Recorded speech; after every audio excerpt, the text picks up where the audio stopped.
In our last episode, we learned that if we just flex data centers 0.5% of the year, we could unlock nearly 100 gigawatts of new electricity capacity without building a single new power plant. That's roughly the equivalent of electricity from 200 million solar panels. So if the math is so good, why aren't we already doing this everywhere?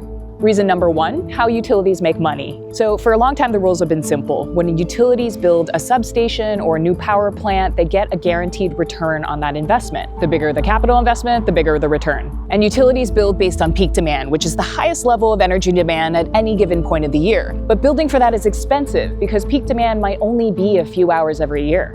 That's actually the reason why we have headroom in our grid, which we talked about in the last video. Actually, let's go inside.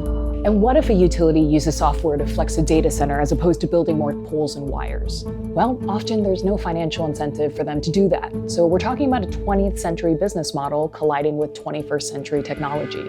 And that's why there's a movement building to modernize the way utilities make money. Another piece of the puzzle is missing economic incentives.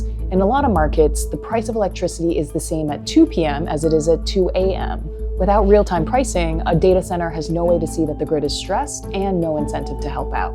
The fact of the matter is we need grid flexibility to be mainstream because data center demand is on the rise and we can't wait. If we get it right, we can get three things. Speed, because we can avoid years of new construction. Savings. It saves you billions of dollars on your energy bills when we avoid building peaker plants that only get used a few hours a year.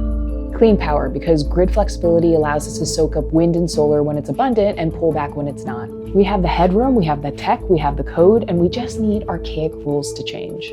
This is episode 4, Solving the AI Power Problem. Follow along to learn more.